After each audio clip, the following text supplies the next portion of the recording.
Gonna wait a couple minutes until a couple more people file in. Then we'll go over these patch notes.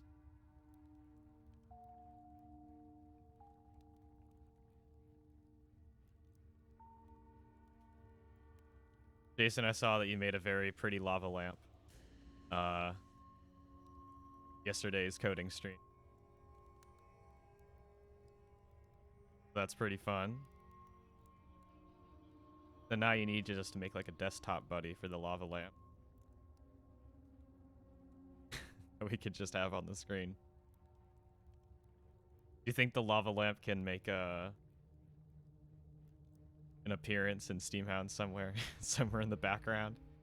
We could use that technology, you know, for the healing vapor vats and stuff. I can totally see that being in there. Just lovely blobs of stuff. You make them like behave like bubbles stuff, so maybe lighter than I don't know. Could be fun though. Could be fun. Especially that other call it the other battlefield that Fen was initially sketching out at one point. With that certain faction. Could be cool. Could definitely be cool.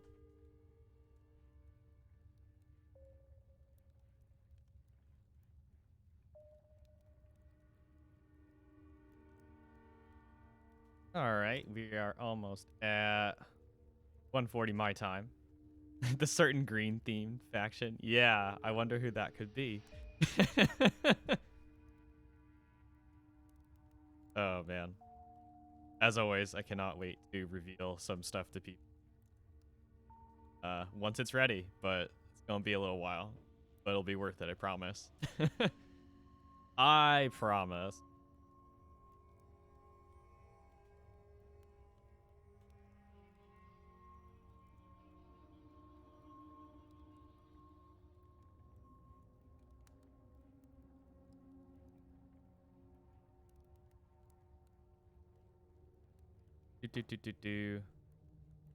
All right, it is 1:40, so I believe.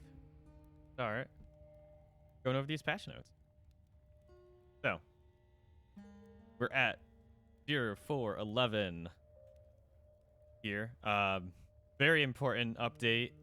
Character 8 has officially been nicknamed Bolt, so there's that. I'm not 100% sure who came up with that. It's usually it's Maleev who does that. So I think we were juggling around a few nicknames at that point, but for now, Character 8 has been nicknamed Bolt. So hopefully, I won't be tripping up today, calling them Character 8 over and over again. We'll try Bolt. We'll see how that goes. We'll try it on for size. But other than that, we have basically some balance tweaks to Character 8, otherwise known as Bolt. See, I did it again. We have some balance tweaks, mostly in the form of numbers, for the most part. So nothing too crazy in terms of their functionality, but we kind of tweak them in a way that kind of benefits people who are using them a certain way, and we'll go over that. So, shock duration from the shock cannon has been increased from 2 to 3 turns. So now it is much easier to apply shock to multiple people for a longer period of time. So theoretically, this will do more damage to characters over time, as the effective shock is when a character deals damage, they will take, I believe it's 4 damage right now. So having that on a character for up to turns can start to add up. So, but most importantly, the idea behind this is that shock cannon should preferably be used early, so that you can prime people to use, the other abilities that benefit from characters being shocked. So That's basically what we want to do here, because we don't want to get players into a situation where it's just like, ah, no, like shock has worn off, like I have to apply it again. Like, what do I want to do? Want people to be able to apply that early and often, I guess. So, but yeah, shot cannon is a difficult one to balance because it doesn't do any damage up front. So there's no utility from it in terms of triggering ally stances to do like this damage or anything like that. It is purely a long-term strategy. So ideally, you'd probably do this early on in a fight, and then as people kind of like cycle out, as they get knocked out, all that good stuff, you would focus more on less targets, because the shot cannon really needs preferably be applied to like 2 characters in order for it to be really effective. So, but yeah, so increasing that from 2 to 3 turns is a big difference, and that will really help you out in the early game. So, keeping that in mind, going on to electrocute, we reduce that damage from 4 to 6 to 2 to 3. However, the bonus damage has increased from 5 to 7. So, basically how this works is that we really want people to apply shock to characters, and electrocute was doing, I think it was doing too much damage reliably, and I mean specifically because of the ability to knock characters into different tiles reliably, and then coupling that with extra damage, and then the potential for more extra damage on top of that. It was just a little bit too much. So we really wanted there to be enough damage when you have shock on the target, but if you don't have shock on the target, you can still do a little bit of damage in abilities, but it won't do as much. So you're really gonna want to target target characters that have shock on them. Ramping strike. Okay, so kind of going back and forth about how to make this ability effective and appropriate for this character, because this character really, like, this ability, the ramping strike, is very unique and very interesting, where the more a character does attacks outside of your turn, target an enemy character, and when they do an attack and when they deal damage, you'll deal damage to them, and then that amount of damage goes up and up and up over time, like as you're still in the stance and that character damage.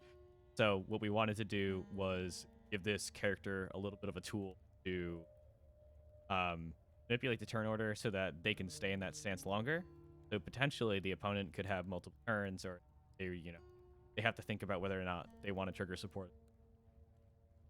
So this allows this character to stay in that stance a little bit longer. However, you are reducing your speed, and that'll be an interesting thing to see how that affects turn order and the overall flow of battle. So yeah, I'm going to move these patch notes over again a little bit in the way. There we go. Beautiful. So keeping in line with okay, so first things first, we're seeing like increasing ability to alpha strike people, and that is not like we want that to be possible, but I'm not sure if we exactly want that to be 100% reliable with certain team compositions, because if you're very early in a fight and you're suddenly down 2 to 3 and you've barely done any damage to somebody, that's a little bit rough, and that's, I'm not gonna say that's impossible to come back from, but if you lose a character that has focus and you haven't done any damage to, that's very debilitating. So that being said, we wanted to start looking at reducing some of the damage, some of these support abilities. So part of that is reducing bolt shock support stance the damage from that attack from 3 to 5 to 1 to 2, primarily because applying shock to a character for 2 turns with that ability, that'll do damage, a lot of damage over time. It is over time, but it does eventually add up to damage, and we're okay with that amount of damage over a longer period of time. But having that extra amount of damage immediately can really put characters in a rough spot. So it still feels satisfying to apply that status effect and do that little bit of damage as well. That's definitely a good thing, but wanted to reduce that initial damage by a little bit so that there's a little bit of counterplay that can happen. So even if you get your opponent into a situation where they have not that much health left and dealing an attack would kill them, they can still use a focus ability or use an ability or you focus up if in case they can get healed by another character, or they can use some kind of support style skill that doesn't necessarily do damage. So it gives people a little bit of flexibility instead of just immediately getting alpha striked out of the fight. So it's I'm just gonna skip down to let's see. Base damage from Rangers support stance attack reduced 5 to 7 to 4 to 5. Again, just reducing some of that support damage. This doesn't nerf it into the nerf that strategy into the ground by any means, but we're just kind of playing with reducing that slightly. So we will give players a chance to come back from a huge combo early on in the fight. Speaking of the Ranger, we're just going to go up one bullet point here. We've reduced the damage from the Ranger's trap down slightly as well. So that really has to do with that huge Alpha Strike combo that a lot of people really like to use. But just some backstory. Back when we created the Ranger's toolkit and designed the initial trap damage, I think the trap damage was somewhere 23 damage. It was really massive. And the reason for that was at the time, there really weren't a lot of ways to get people to step on traps. So we thought, oh, hey, if someone does step on the trap, we want that to deal a lot of damage because they shouldn't be doing that. So that being said, we're starting to get more and more characters into the roster that can get people to step on that trap. So for example, the warrior has shove, engineer can use arm hook, bolt can use their electrocute. We're starting to get more and more characters into the roster that can potentially force people onto traps. So we're starting to reduce that damage that trap does because of how reliable it can be. Again, it's not a huge nerf by any means. It's going from 17 to 15.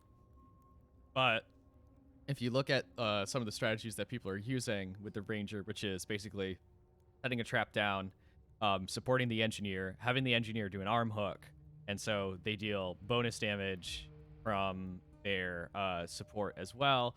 So it starts to really add up in a very short period of time with a combo that only utilizes 2 characters. Now just think of what you can do if you have the Berserker on there as well to get in some good tunnel vision damage or something like that. There's a lot of different ways to really do a huge alpha strike, but a lot of it has to do with that trap sometimes. And the other reason why this is so effective is because almost all the engineer ranger combo is entirely range based. So it's not like they can trigger warrior stances or anything like that, or any of the warrior stances or any other stance that can soak up some of that damage. So for example, Shio, their defensive can't really soak up any just because it's all range and melee. So it's very reliable and does a really decent amount of damage in a very short period of time. So we're starting to reduce some of that damage from the ranger, who has a very diverse toolkit and is very effective in ways. But so we're kind of saying, okay, if this character can be effective in a lot of different ways, let's start reducing that damage that they do, so while this character is very flexible, we don't want them to be the absolute very best at every single thing that they do, because they can do so many things. Not to mention being a very not a great character to try to focus down due to their evasion stance. So they're a little bit slippery and they're very flexible. So it's a difficult character to play against sometimes. So, one last thing here is reducing the damage from the engineer's arm hook a little bit. It's like one off the top and one off the bottom, but you know, we're starting to reduce some of the damage from those combos, just because we want to open up the floor to other strategies as well. And this kind of stuff has been dominant. So that's about it. So mostly what we're looking at here is, as always, when we release a new character, you know, this being an alpha, you know, it's expected for characters to go through some revision. So this might not even be anywhere close to the final revision for Bolt, but I think this brings it more in line to the power level that we're thinking of, and also makes them a little bit more fun to play with, giving them some opportunity to take advantage of that shock status effect. So yeah, just mostly numbers tweaks on 8, and then some numbers tweaks on the Ranger, and a little bit from the Engineers. So that is about it for the patch notes this time. A little bit light, but the next patch should have some exciting stuff in it as well. So we're really looking for that, I'm sure. We'll probably spill the beans at some in terms of what's going to be in that patch. So but yeah, that's it for patch notes today. So we're just gonna chill a little bit until about 2 o'clock, and then we'll just start doing some matches. I think attendance is gonna be a little light because of there being like a Nintendo thing going on, as well as Minecraft thing going on. So a lot of stuff going on in the big AAA mainstream world. So, but we will make do.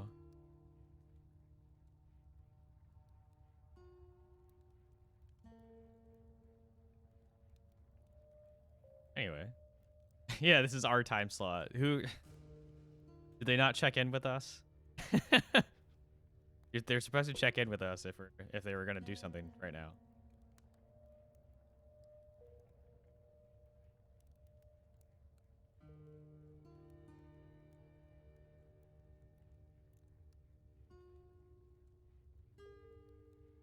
But yeah, so fun story. I was doing some I guess you would call it competitor research, but really I was just playing games earlier yesterday, and I booted up Banner Saga because I was checking out some stuff with them, and I forgot whether or not there was like a cloud save thing going on. Apparently there was, because I was able to like boot it up right before, which I had no idea when I was playing it before. Right before like a huge like plot thing was going on. So I booted it up, and I was just like, all right, I want to look at how combat works here, and I want to look at like how the UI works and what they're doing here, theming and blah blah blah blah. It's so I start, and I'm just like, one of the first like decisions was like really huge, and I'm like, oh boy, I'm gonna be playing this for a little while now, aren't I? So I ended up playing like 3 or 4 different fights because I just got immediately hooked right back into it. So it was pretty amusing, because I'm just like, oh, I barely remember how combat works, and then they expect you to do like these really huge fights. Thankfully, one of which was a fight that you're supposed to lose. So I did really well in that one. But yeah, it was interesting. Really great game if you have not played Banner Saga. It's just very, very cool. Very tight combat system. Beautiful theming. Pretty good story too. I mean, it's not like the most crazy story you've ever heard, but like it definitely fits the theming, and the character's really good. Yeah, I was playing the first one. I own all three of them, but no, I own the first two. Yeah, I own the first two, but I never finished the first one. But yeah, so yeah, it was it's some good stuff. I've been playing a bit of that, and I was continuing my playthrough uh, from one of our game nights for Dead in Vidland. Well, so that was fun. I finally picked up some additional characters, so that was cool. Like I picked up one character, and then you have like a maximum of 6 at the start. So I had 5, and then I went.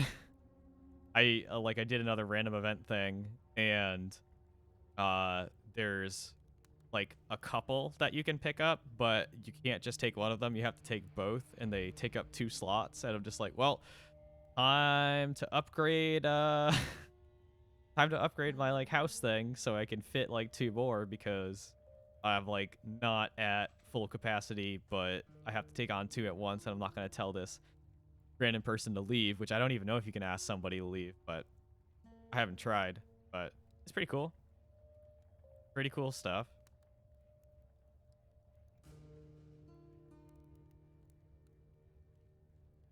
But yeah, was playing through some games in my library that I haven't touched in a little while, and yeah, half for work, half for half for just I just wanted to play some strategy games, because why not?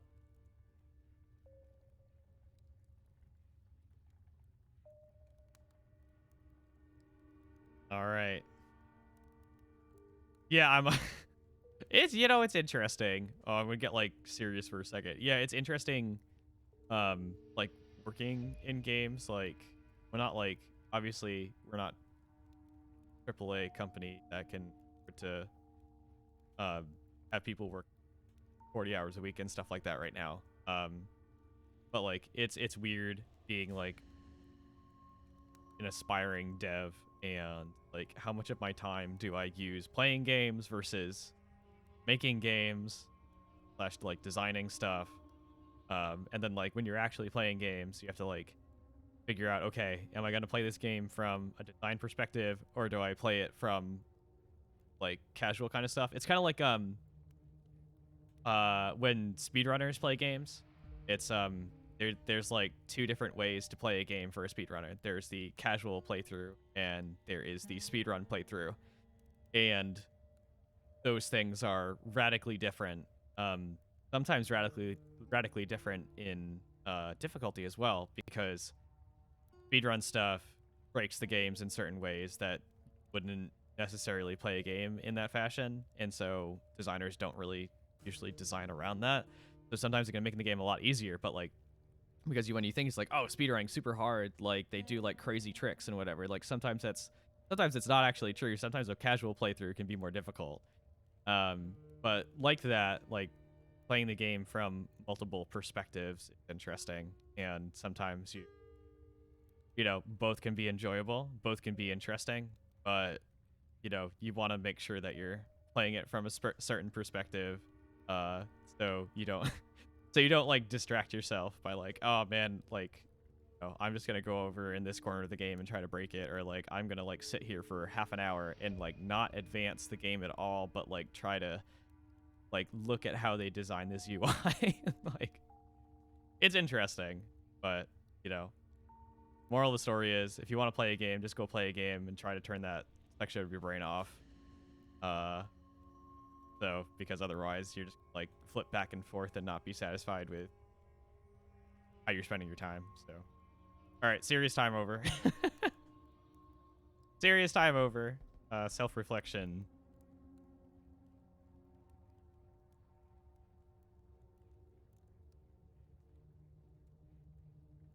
I don't know if anybody else here has that issue, but but yeah, it also helps to play games that are in no way, shape, or form close to a game that you would want to make slash design. So like my blowing off steam game right now is Mario Odyssey, because yeah, platformers are not something that I would want to design for. It looks like Jason has popped into the chat here. I have. I didn't want to leave you to vamp endlessly. I know it's hard to try and fill the No, air. it's fine. It's good practice, you I know? get that same thing though. For me, it's physics games really are the ones where I'm Yeah. able to just like relax and kind of play them and kind of forget about it and turn off the analytical part of the brain. Yeah. Anything that's more like anything with a UI, basically, I can't help but have the designer's cap on. Yeah, no, totally. Well, that's the thing. It's just like I really like platformers, but like I feel that my brain doesn't really work that way in terms of design. Like I Mm. haven't ever tried to like to design like a platformer level kind of thing in terms of like that kind of space, like a physical space. Like I haven't designed physical spaces, so I'm not immediately like hooked into that and keyed into it. So I could just play games that like are in physical spaces and not really think about it too much. So it helps. Yeah, I'm kind of the same. Like level design is not exactly my forte. Oh, Paul's asking about Besiege. I have not played that. I've played similar games. I have. Like I used to really like Crayon Physics and like the bridge building games and all of those things. Yeah. Those are great. No, those are good. Those are good. Just like, or at least for me, those are also like turn off your brain kind of things and just like, hey, I'm just gonna throw some things together and see how they work and and it's whatever. So yeah, Polybridge. Polybridge is good. Yeah, I don't know if it's Polybridge specifically. It may have been even like an old Flash game or There's been so many of them. right? Yeah.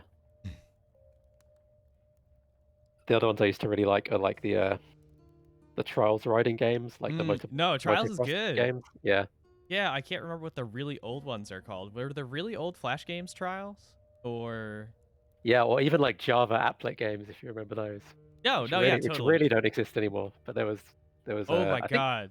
So I so I have not officially like mourned the passing of Flash yet until a couple of days ago where I remembered some it was trying to remember what it was called. This like phrase randomly stuck into my head and I'm like, why what is this thing? Um and there was a website back in the day called Odd Todd. Which okay. was I don't some remember guy. this one. You what? I don't remember that one in particular. Okay, so it was like some guy who got laid off in like 2001, and he basically just like taught himself how to make really crappy Flash cartoons and how to program and make like little like mini games and stuff like that. And he made some like really weird like slot machine app that had like a bunch of his cartoons embedded in there when you got like triples of stuff.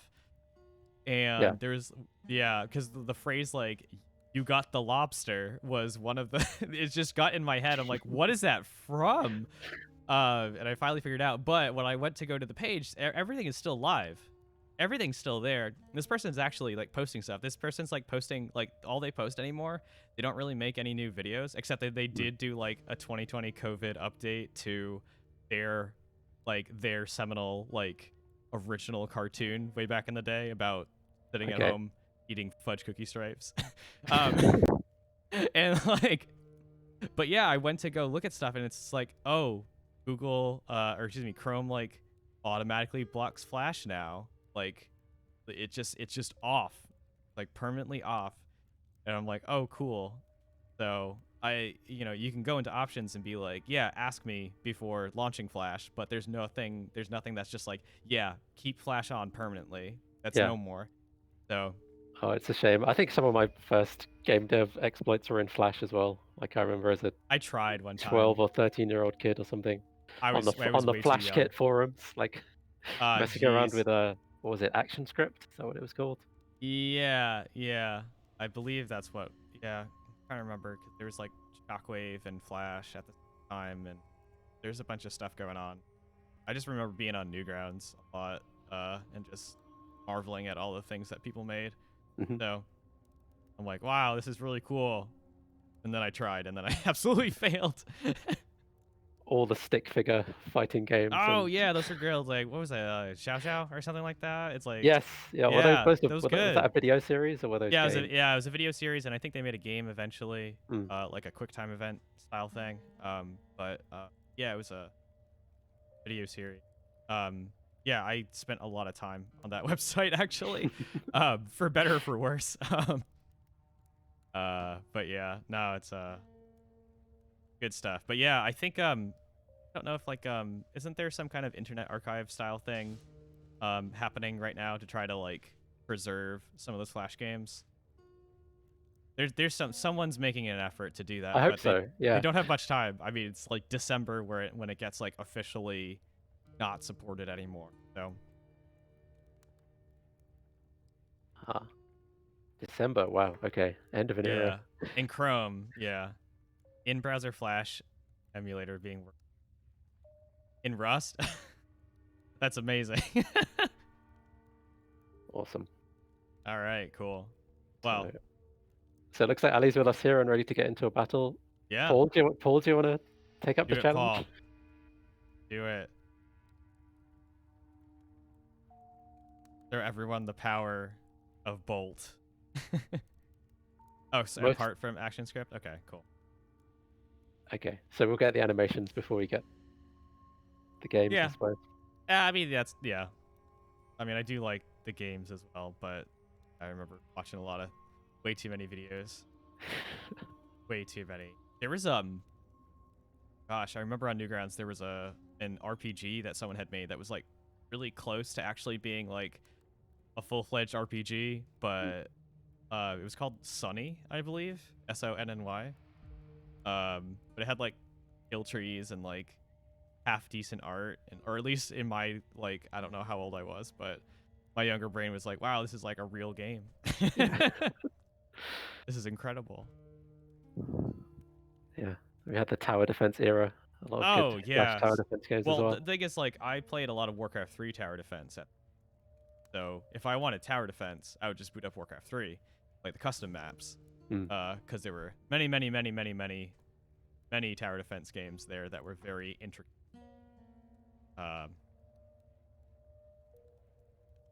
Yeah, Paul, Ali, let us know when Paul joins, so we can boot that up on over. Yeah, Armor Games. Armor Games is yeah, I've talked to a couple people from Armor Games actually. I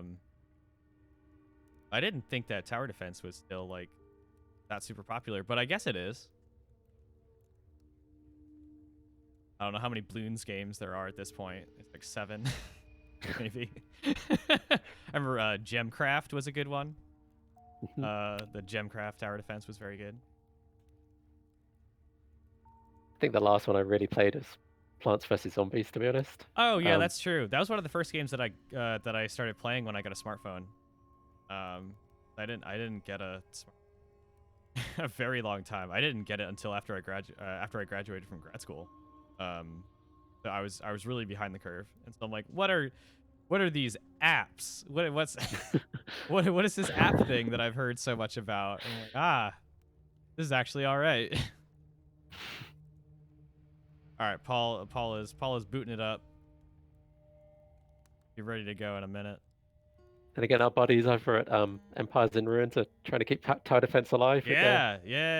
I thing. saw that they posted some stuff fairly recently about their artist, and they posted some really good promo art actually that I think is brand new. Okay, I'll have to check Yeah, that it out. was they made some kind of Reddit post, I believe. I'm like, oh hey, I know those guys. I know what that is. We'll see if we can get an early access for us so we can play that on stream.